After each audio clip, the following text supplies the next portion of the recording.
Hello economics learners, welcome back to Economics Notes channel. First of all, thank you so much for viewing and liking the videos. Thank you so much for subscribing our channel Economics Notes. I hope the notes are helping you in your studies. Keep supporting, keep subscribing and keep viewing the videos and liking the videos so that I could share my knowledge in the form of notes more and more. Thank you so much. Keep supporting. Let us study about Right to Education Act 2009. What is Right to Education Act 2009? Free and compulsory education 6 to 11 years, that is class 1 to 8. It is a brief of what is Right to Education Act. Right to Education Act 2009 में ये कहा गया है कि free and compulsory education, हर बच्चे को free और compulsory education मिलेगी. That means 6 to 11 years of age. The students who are 6 to 11 years, उनको फ्री एंड कंपल्सरी एजुकेशन होगी. ये बेसिक राइट है हर स्टूडेंट का, हर चाइल्ड का. क्लास 1 से लेकर क्लास 8 तक there is a free and compulsory education. A student have that basic right, that fundamental right कि हर बच्चे को क्लास 1 to 8 पढ़ना ही पढ़ना है. Every child has that right and it is completely free. If a child does not have fee, then yes, it is free and the child can have education from class 1 to 8 and that too without any fee. So every child has a right to full-time elementary education of satisfactory and equitable quality in a formal school which satisfies certain essential norms and standards. हर एक child के पास right है कि वो अपनी elementary education एक formal school में complete कर पाए जो एक एसेंशियल नॉर्म्स और स्टैंडर्ड्स को सेटिस्फाई करे, which means that basic knowledge जो है हर बच्चे के पास होनी in the 21st century is necessary, it's mandatory. So let's read it further. RTE Act 2009 में क्या क्या है? The first point is the Constitution 86th Amendment Act 2002 inserted Article 21A in the Constitution of India to provide free and compulsory education of all children. This is the 86th Amendment Act 2002 जो कि Article 21A के अंदर रखा गया है in the Constitution of India, जो कहता है कि हर एक बच्चे को free and compulsory education provide करनी ही करनी है, देनी ही देनी है. The next is in the age group of 6 to 14 years as a fundamental right. 6 से 14 years के बच्चे को education is compulsory. From class 1 to 8, he or she has to complete his education. They have that fundamental right. उनका basic right है वो. Constitution में इसे RTE Act को इसे fundamental right बताया गया है. So the children have this as a basic right, their basic right. The next point is Article 21A and the RTE Act came into effect on 1st April 2010. Article 21A और RTE Act कब आया? 1st April को 2010 में. The next is the title of the RTE Act incorporates the words free and compulsory. RTE Act में ये दोनों words as title हैं, free and compulsory. The next is it makes provisions for a non-admitted child to be admitted at an age-appropriate class. इस act में ऐसा है provision कि कोई बच्चा जिसने एडमिशन नहीं लिया है तो उसे उसकी क्लास के उसकी एज के अकॉर्डिंग उसको क्लास प्रोवाइड की जाएगी, उसको उस क्लास में एडमिशन दिया जाएगा उसकी एज के according. So age wise homogeneous class which means the child will get admitted to the class according to the age. Age के अकॉर्डिंग जो बच्चे की क्लास होनी चाहिए उसको उस क्लास में एडमिशन दिया जाएगा. सपोज एज 8 years है एक चाइल्ड की, then directly the child will get the admission to class 3rd. तो बच्चे को एडमिशन कौन सी क्लास के लिए दिया जाएगा? 3rd क्लास के लिए दिया जाएगा. सो this is another important point of RTE Act 2009 that it makes the provisions for non admitted child to be admitted to an age appropriate class. एक age appropriate class स्टूडेंट को provide की जाएगी, admission दिया जाएगा. Now what it prohibits, इसमें कुछ prohibition भी हैं, तो वो क्या है? Let us study about them. The first one is physical punishment, corporal. Physical punishment को हम corporal भी कहते हैं. Corporal means physical punishment and mental harassment. तो RTE Act में first prohibition क्या है? Strictly मना किया गया है physical punishment के लिए. कोई corporals आप कोई physical punishment, mental harassment एक child को नहीं दे सकते.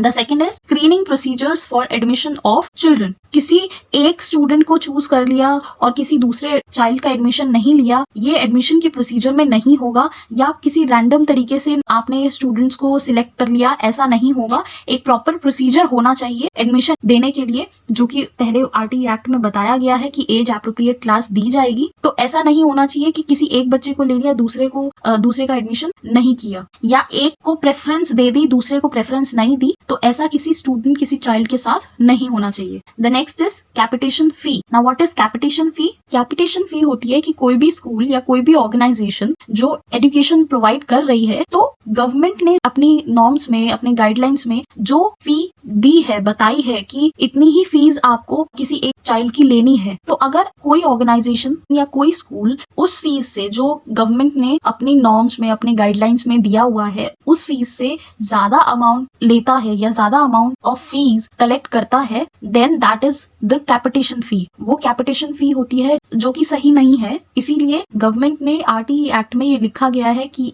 आपको जो नॉर्म्स एंड गाइडलाइंस दी गई हैं, जितना फीस बताई गई है, उतनी ही फीस आपको एक चाइल्ड की लेनी है, उससे ज्यादा फी नहीं लेनी है। Next, private tuitions bye teachers. Teachers भी जो प्राइवेट ट्यूशंस लेते हैं, जो स्कूल में टीचर्स हैं और वो जो प्राइवेट ट्यूशन ले रहे हैं, तो उसे भी आरटीई एक्ट में प्रोहिबिट किया गया है। The next is running of schools without recognition. किसी भी स्कूल को चलाना जो कि रिकॉग्नाइज्ड स्कूल नहीं है, जिसे गवर्नमेंट लाइसेंस नहीं मिला हुआ है, तो ऐसे स्कूल्स को भी रन करने से आरटीई एक्ट में मना किया गया है। Now let us read some other points to remember. Free education means that any child admitted in the school will not be required to pay any kind. Free education का मतलब है कि किसी भी चाइल्ड का जब एडमिशन हुआ है स्कूल में, जो हम आरटीई एक्ट पढ़ रहे हैं, उसमें बोला गया है ना, फ्री एंड कंपल्सरी एजुकेशन। दो मेन वर्ड्स है यहाँ पे, फ्री एंड कंपल्सरी, जिसे हम आरटीई एक्ट का टाइटल भी कह रहे हैं। तो फ्री एजुकेशन का मतलब यहाँ पे है कि किसी भी चाइल्ड का जो एडमिशन हुआ है स्कूल में, जिसका, उसे किसी भी तरह की फीस पे करने की जरूरत नहीं है। So free education means that any child admitted in the school will not be required to pay any kind of fee और expenses, tuition fee, uniform, books, study material. किसी भी तरीके की फी या एक्सपेंसेस मतलब किस चीज के एक्सपेंसेस हो सकते हैं? ट्यूशन फीस के, या फिर यूनिफॉर्म के, या बुक्स के, या स्टडी मटेरियल के। किसी भी तरीके के फीस या एक्सपेंसेस करने की जरूरत नहीं है। फीस नहीं देनी है, ना ही कोई एक्सपेंसेस करने हैं। The next point is, in other words, it implies an education which is free from anxiety, stress and fear. Also free education का मतलब यहाँ पे खाली फीस से रिलेटेड नहीं है। फ्री एजुकेशन का मतलब है कि the education is free from anxiety, stress and fear. Anxiety और स्ट्रेस और फियर से फ्री एजुकेशन है ये, कि बच्चे को हमें एजुकेशन ऐसी प्रोवाइड करनी है कि स्टूडेंट्स जो है स्ट्रेस फ्री होके, फियर फ्री होके, एंजाइटी फ्री होके एजुकेशन में, अपनी स्टडीज में फोकस कर पाए। So this is what also the main point to remember of RTE Act 2009. The RTE Act provides children access to elementary schools within the defined area or limits of neighborhood. 1 kilometer primary school, 3 kilometer secondary school. RTE Act ने ये कहा है कि बच्चों के जो elementary school का access होना चाहिए, वो ज्यादा दूर नहीं होना चाहिए, एक limited area में होना चाहिए, एक defined area में होना चाहिए, जो उनके neighborhood में ही हो, मतलब थोड़ा आसपास ही हो। elementary schools ऐसे होने चाहिए। That is, उन्होंने डिफाइन किया है कि प्राइमरी स्कूल्स उनके घर से 1 किलोमीटर के एरिया में होने चाहिए, और सेकेंडरी स्कूल्स जो हो वो उनके घर से 3 किलोमीटर के एरिया में होने चाहिए। The next point is, the law came into effect in the whole of India except the state Jammu and Kashmir from 1 April 2010। ये जो आरटीई एक्ट है, ये कब आया था? 1 अप्रैल 2010 में आया था। हमारी इंडिया में पूरी कंट्री में आया था, सिर्फ जम्मू एंड कश्मीर स्टेट को छोड़ के। बाकी सारी स्टेट्स में इंडिया के ये लॉ एप्लीकेबल हुआ है 1 अप्रैल 2010 में। The next point is, India became one of 135 countries to make education a fundamental right of every child. India पहली ऐसी कंट्री है 135 कंट्रीज में से जिसने एजुकेशन को फंडामेंटल राइट बना दिया है हर बच्चे के लिए, यानी हर बच्चे का ये बेसिक राइट है। क्लास 1 to 8 उसको पढ़ना ही पढ़ना है, वो उसका बेसिक राइट है, वो पढ़ सकता है, उसे चूज करने की जरूरत नहीं है, उसके पास वो राइट है और उसे एजुकेशन छोड़ने की जरूरत नहीं है। उसके पास राइट है, बेसिक राइट है कि वो फ्री एजुकेशन ले सकता है। सो इंडिया ऐसी पहली कंट्री है 135 कंट्रीज में से जिसने हर हर चाइल्ड के लिए एजुकेशन को बेसिक राइट, उसको फंडामेंटल राइट दिया है एजुकेशन का। The next is the RTE of persons with disabilities until 18 years of age is laid down under a separate legislation, the Persons with Disabilities Act, which is PWD Act. जो persons that are dealing with some disabilities, तो उन्हें RTE में बताया गया है कि उन्हें PWD Act के अंदर रखा जाएगा, एक दूसरा कैटेगरी रहेगी PWD Act. The next is duty of parents. It is the duty of parents to admit the child in the elementary school. Article 51A यहाँ पे कहा गया है कि आर्टिकल 51A में that this is the duty of parents to admit the child in the elementary school. Elementary school में हर बच्चे को एडमिशन दिलवाना ही दिलवाना है, ये पेरेंट्स की ड्यूटी है। ये RTE एक्ट में आर्टिकल 51A में बोला गया है। Now let us study more deeply that what other things RTE act states, जिसमें सबसे पहले है number of teachers for class 1st to 5th। First से लेकर 5th तक क्लास के लिए कितने नंबर ऑफ टीचर्स होने चाहिए। For primary pupil that are students अगर 30 है तो टीचर 1 होने चाहिए। फॉर एलिमेंट्री 35 स्टूडेंट्स है तो 1 टीचर होना चाहिए। So this should be the ratio for primary and elementary education. 30:1 should be for primary and 35:1 should be for elementary. Admitted children up to 60. अगर 60 स्टूडेंट्स एडमिशन हुए हैं, 60 students के admission हुए हैं तो number of teachers are required that are 2. Children between 61 to 90, अगर 61 से 90 के बीच में स्टूडेंट्स हैं तो number of teachers are required 3. Children between 91 to 120, 91 से 120 के बीच में चिल्ड्रन के एडमिशन हुए हैं, then 4 teachers are required. And above 150 children, 150 children से ऊपर है तो 5 teacher plus 1 head teacher. So this is what RTE act 2009 states. The second point is building, school building, school premise कैसा होना चाहिए। एटलीस्ट 1 क्लासरूम फॉर एवरी टीचर, हर teacher के लिए एक क्लासरूम होना चाहिए। And 1 office cum store cum head teachers room होना चाहिए, एक ऑफिस भी होना चाहिए जिसे आप हेड टीचर्स रूम भी कह सकते हैं। The next point is separate toilet for girls and boys, there should be separate toilet for girls and boys. The next is a kitchen where mid day meal is prepared, mid day meal prepare करने के लिए एक kitchen होना चाहिए। The next is playground, playground is also important. Safe and adequate drinking water facility should be there. Clean drinking water should be available in the school premise. Now when did midday meal started? Midday meal started in 1995. ये year याद रखना है, midday meal 1995 में start हुआ था। Keep humanistic perspective in mind that child's physiological और basic needs get fulfilled.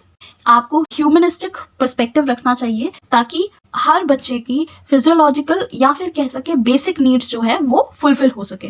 Okay, the third point is minimum number of working days. Number of working days कितने होने चाहिए। 200 working days for class 1st to class 5th। Class 1st से 5th तक के लिए 200 working days होने ही चाहिए minimum. And 220 working days for class 6 to 8। 6th से 8th क्लास के लिए minimum 220 working days should be there. The next fourth point is instructional hours.